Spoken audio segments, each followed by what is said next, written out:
Need some help getting your groove back? Download the ultimate guide, Beating the Midlife Slump. 10 strategies to help you boost your self-confidence, self-love, and self-care. After years of hopping from one diet to another, these are the same strategies I used to lose 43 pounds.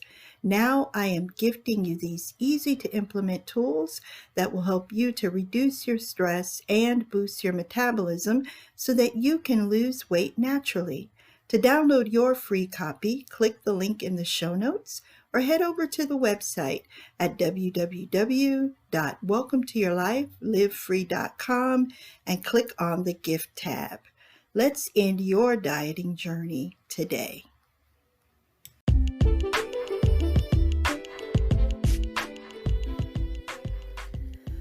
You are listening to the award-winning Welcome to Your Life, Midlife Made Easier podcast. I am your host, certified diabetes lifestyle coach, Renee Reed. WTYL is a lifestyle podcast for women juggling midlife, self-care, and work-life balance. If you are ready to live the life you deserve, keep listening. You know, it always fascinates me how in 2020 we can be so connected and yet feel so alone. Loneliness can be a part of midlife for many reasons: divorce, death of a spouse, or an empty nest. A Psychology Today article contends that loneliness does not depend on your social circle, as more than 60% of married people admitted to feeling lonely. In the United States, 40% of midlife folks are affected by loneliness, and this could lead to some devastating health outcomes. In today's show, we are going to examine how loneliness can affect your health and how you can protect yourself. Let's get started.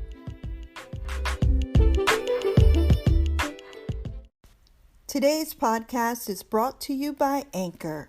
And if you haven't heard about Anchor by Spotify, let me tell you, it is the easiest way to make a podcast with everything you need all in one place. Let me explain. Anchor has tools that allow you to record and edit your podcast right from your phone or computer. When hosting on Anchor, you can distribute your podcast on listening platforms like Spotify, Apple Podcast, and more. It's everything you need to make a podcast in one place. And best of all, Anchor is totally free. So download the Anchor app or go to anchor.fm to get started. I can't wait to hear what you create. Hey guys, welcome back to the show. I hope that you all are safe and well. So today we're talking about loneliness. But before we get started, let's define the difference between loneliness and isolation, since many of us use these terms interchangeably.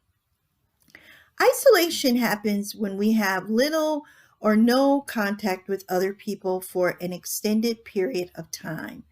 And this can be due to a mental health issue, the lack of natural or professional relationships, or the fear of being abandoned by the people that we become close to.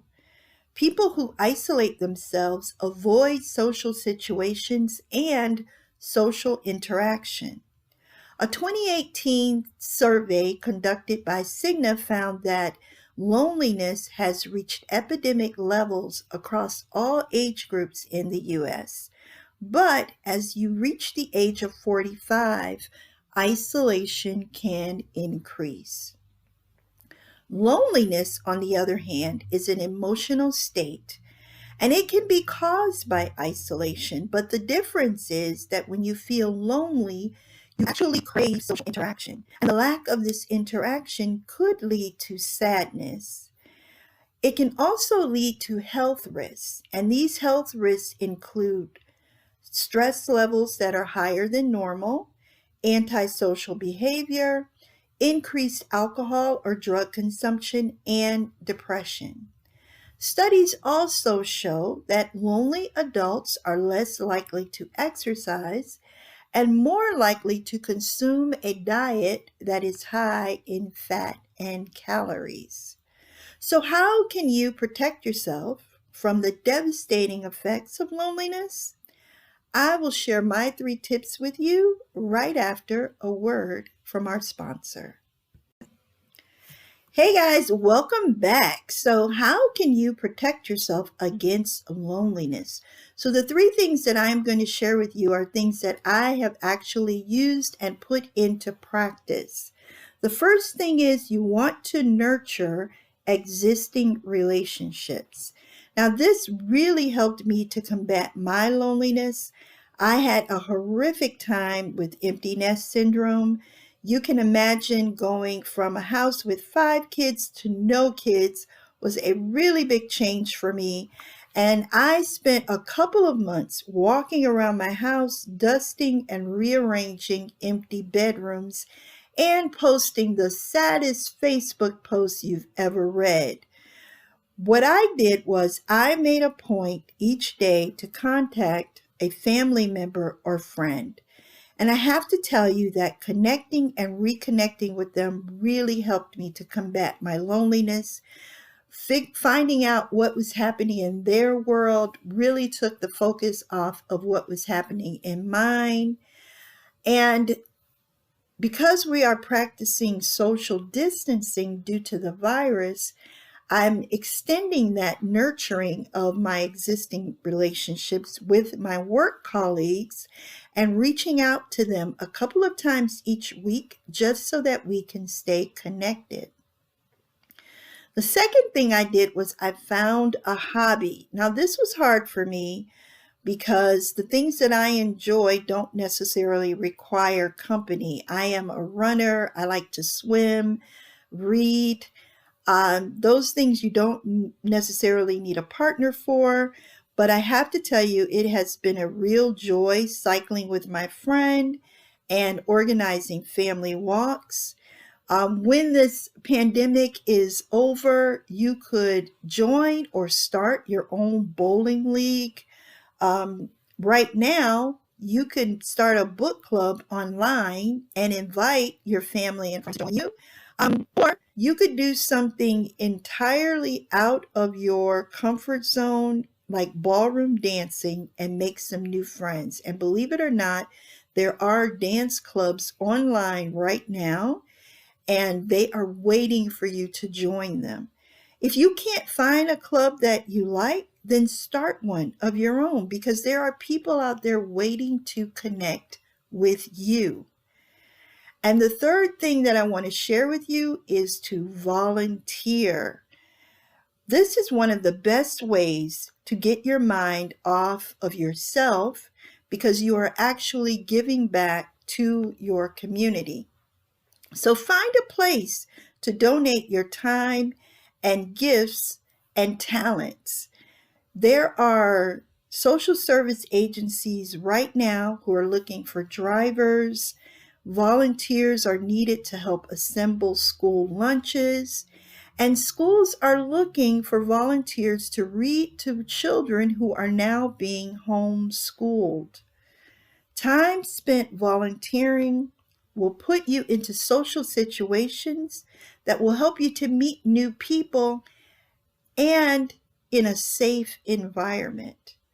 So, these are 3 ways that you can begin connecting today. You know, I do not believe that as you get older, you'll get lonelier. Yes, your life will change. Kids will grow up and move out. You might get divorced. Your spouse might pass away. And maybe your friend of 25 years will move to another state. But I have found that one of the greatest gifts that we can give ourselves in midlife is to be flexible, to live our lives with a curious mind, and to be open to new possibilities. Now, if your loneliness persists or turns into isolation, don't be afraid to ask for help. There are so many therapeutic organizations online now that are offering therapy online to people who obviously right now cannot come into the office. Now, when using these services, you want to make sure that you do your due diligence and you do your research before you commit. Also, check out your church. All the churches now have put their organizations online so that you can connect with them. So, look, midlife can be a scary time. Our bodies are changing, our relationships are changing. The world is now a scary place, but you do not have to be lonely. You do not have to isolate yourself. You do not have to feel like you are by yourself in all of this mess that is happening right now. We can get through anything as long as we stay connected and get through it together.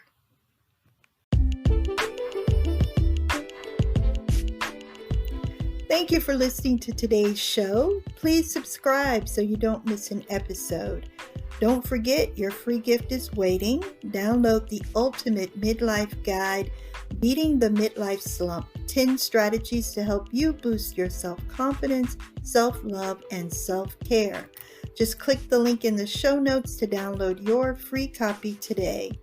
Until next time, I am wishing you peace and love. Talk soon.